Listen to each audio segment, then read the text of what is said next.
मैं Toronto international airport पे था, टोरंटो पियर्सन इंटरनेशनल एयरपोर्ट पे किसी को ड्रॉप करने गया था। मेरे साथ एक महान भाव थे, वो भी पंजाब से ही थे, किसान परिवार से ही थे। उस टाइम कोई किसान आंदोलन नहीं था, कोई अत्याचार नहीं था, कोई कानून नहीं था, कुछ नहीं था।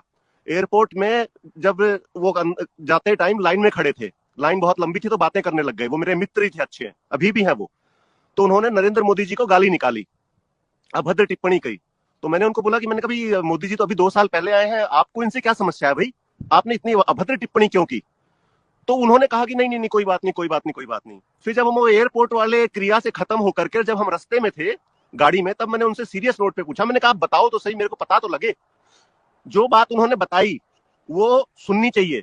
उन्होंने कहा कि प्रमोद भाई, ये व्यक्ति जो था, जिस हिसाब से भारत के अंदर अराजकताओं की सरकार चल रही थी, गठबंधनों की सरकार चल रही थी, कभी किसी को तोड़ लिया, कभी किसी को मोड़ लिया, जिस हिसाब की पॉलिटिकल इनस्टेबिलिटी थी उस देश के अंदर, हमें यह था कि जो रेफरेंडम हम 2020 में करवा रहे थे, जिस रेफरेंडम के लिए हमने 2020 रेफरेंडम के लिए पैसे इकट्ठे कर लिए थे, वो रेफरेंडम के टाइम हम खालिस्तान की नींव खोद देते और उसके अंदर पत्थर डाल देते। लेकिन इस व्यक्ति ने आकर के उसकी धज्जियां उड़ा दी हैं। मैंने कहा वो कैसे? कह रहा इसने भारत को एक पॉलिटिकल लीडरशिप दे दी है, इससे हमें प्रॉब्लम है। मैंने कहा, और उसने कहा कि इसने हिंदुओं को जातियों से ऊपर उठ करके और अपने देश के लिए और अपने राष्ट्र के लिए एक कर दिया है, इसलिए हमें इससे नफरत है। हमें इससे नफरत इसलिए है क्योंकि इसने इसने हमें एक परमानेंट डैमेज कर दिया है। मैं कहा जी परमानेंट कैसे डैमेज कर दिया? उस टाइम योगी आदित्यनाथ भी आ चुके थे मुख्यमंत्री के तौर पे। तो मैंने कहा जी परमानेंट कैसे? कह रहा है आज दुनिया के सामने सबसे बड़ी प्रॉब्लम यह है कि दुनिया के किसी भी देश के पास लीडरशिप नहीं है, चाहे अमेरिका लगा लीजिए, फ्रांस लगा लीजिए, जर्मनी लगा लीजिए। कह रहा है इसने ना सिर्फ भारत को 15-20 साल के लिए अपने नेतृत्व में एक लीडरशिप दे दी है, बल्कि इसने second line of leadership, third line of leadership, even fourth line of leadership भी तैयार कर दी है। जैसे कि अमित शाह, योगी आदित्यनाथ के अन्नामलाई जैसे लीडरशिप आ रहे हैं ना भाजपा के अंदर, और ईमानदार लीडर्स हैं। समस्या इस चीज से है, और समस्या सिर्फ इन भाई साहब लोगों को नहीं है जो ये बॉर्डर पे बैठे हुए हैं, शंभू बॉर्डर पे। इन पूरी दुनिया को यही समस्या है कि जहां की पूरी दुनिया लीडरशिप के लिए जूझ रही है, तरस रही है, कोई उनकी समस्याओं को एड्रेस करने वाला लीडर नहीं है। और भारत को इतना स्ट्रांग लीडर कैसे मिल गया? समस्या इस चीज से है। तो पर्सनली जो आम ये लोग नफरत कर रहे हैं, वो तो इस वजह से नफरत कर रहे हैं कि हमारे मंसूबों पे पानी फिर गया। उसने एक बात और मेरे को बड़ी महत्वपूर्ण कही उस वक्त, कह रहा है कि हम तो ये सोच के बैठे थे कि इन अराजकता सरकार और ये गठबंधन की सरकारों की वजह से 2020 ज्यादा से ज्यादा 2025 में हम भारत को सिविल वॉर में धकेल देते। मैंने कहा सिविल वॉर में? मैं कहा तुमको क्या फायदा था सिविल वॉर से? उन्होंने कहा कि सिविल वॉर में अगर भारत चला जाता तो हम अपना हिस्सा तोड़ के अलग कर लेते, हम अपना देश, अपना खालिस्तान अलग बना लेते। लेकिन इस नरेंद्र मोदी ने, उसने फिर गाली निकाली। इस नरेंद्र मोदी ने वो सिविल वॉर आगे धकेल करके और 50 साल आगे लेकर के चला गया है। मैं कहा होगी, मतलब करा होगी, लेकिन यह है कि हमारे जीवन काल में नहीं होगी। समस्या यहां है। स्वामीनाथन कमेटी की रिपोर्ट तो 2004 में आई थी, मनमोहन सिंह खुद सरदार था, क्यों नहीं लागू कर दी 10 साल के अंदर? कोई पूछने भी आया था कि साहब स्वामीनाथन रिपोर्ट आपके पास आई है और आप जरा लागू कर दीजिए इसको? कोई पूछने तक नहीं आया।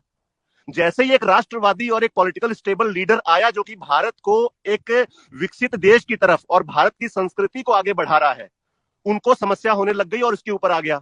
एक और सबसे बड़ा कारण ये जो अभी लेटेस्ट 5-10 दिन पहले ही पता लगा है कि एकदम से उग्र क्यों हो गए हैं और एकदम मारने मराने पे आतुर क्यों हैं। ये जो मंदिर बन रहे हैं ना साहब, ये मंदिर धरती की जमीन पे नहीं बन रहे, धरती पे नहीं बन रहे, ये क्रिश्चियनिटी के, इस्लाम के और इनकी छाती पे बन रहे हैं।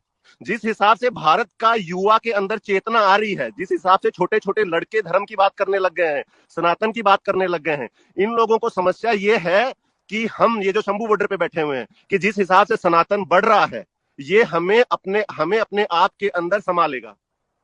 क्यों संभालेगा? क्योंकि श्री गुरु ग्रंथ साहब के अंदर 9258 बार राम और कृष्ण का शब्द का यूज होता है। अब उस शब्द का यूज होता है तो उसके रेफरेंस में 2-2 4-4 लाइनें भी होंगी। कल्ला तो ये तो है नहीं कि एक शब्द लिख दिया यार बात खत्म। अब उस एक शब्द के ऊपर जब 2-2 4-4 लाइनों का रेफरेंस होगा तो 9000 को आप 4 लाइनों उससे गुणा करिए तो कितना मटेरियल उस पवित्र ग्रंथ में जो है वो सनातन को लेकर के दिया गया है।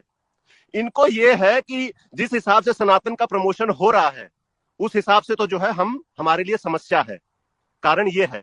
एक और इनका मेन कारण ये है, हाँ जी बोलिए।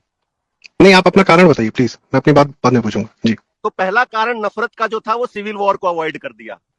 दूसरा कारण नफरत का जो है वो सनातन का रिवाइवल है। और वो सनातन का रिवाइवल सिर्फ भारत में नहीं है, वो सनातन का रिवाइवल पूरी दुनिया में है।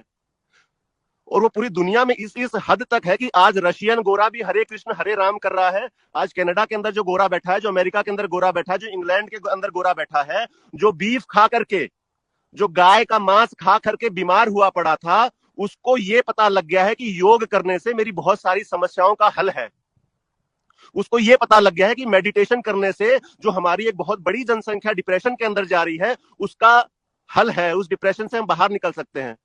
जब उनको इन दो समस्याओं का पता लग जाता है तो उस गोरे के अंदर जिज्ञासा होती है। वो गोरा दिहाड़ीदार नहीं है कि सुबह 8 बजे से लेकर रात को 10 बजे तक दिहाड़ी पे ही है। उसका खुद का घर है, वो फ्री रहता है। जैसे हिंदुस्तान में लोगों के पास बहुत फ्री टाइम है, फिर वो हिंदुज्म के बारे में रिसर्च करने लगता है। तब उसको समझ में आता है कि जो मैं अभी तक जीवन जी रहा था उसका तो कोई मूल्य ही नहीं था। जीवन जीने का द असली way of living life is Hinduism. और तभी आप देख सकते हैं कि ये ढोल और ये दूसरे भक्ति के उपकरण लेके जो सड़कों पे हरे राम हरे कृष्ण, ये बैप्स वाले, इस्कॉन वाले, रशिया, नॉर्वे, हर जगह जो घूम रहे हैं, ये उसी का एक कारण है। तो इन लोगों को ऐसा लगता है कि ये सारा कुछ जो रिवाइवल हो रहा है ये नरेंद्र मोदी की वजह से हो रहा है, न कि 80 करोड़ हिंदुओं की वजह से। क्योंकि 80 करोड़ 100 करोड़ हिंदू तो 2014 के पहले भी थे, लेकिन वो कहां पड़े हुए थे, उनको कोई नहीं पूछ रहा था। और हम जो है, हमने पीछे इंग्लैंड में और पूरे वेस्ट के अंदर पिछले 40 साल से हम गुरुद्वारे बना रहे थे, हम लंगर लोगों को खिला रहे थे, हम लोगों को ये समझाने में लगे हुए थे कि जो सिक्खी है, जो यंगेस्ट रिलीजन है इस दुनिया का, वो ही बहुत अच्छा है। लेकिन उस 40 साल के ऊपर ये 10 साल के अंदर भारी पड़ गया। इन्होंने तो लाखों गोरे जो है हरे राम हरे कृष्ण कर रहे हैं, लेकिन हम तो 10 गोरे भी नहीं इकट्ठे कर पाते। समस्या यहां है।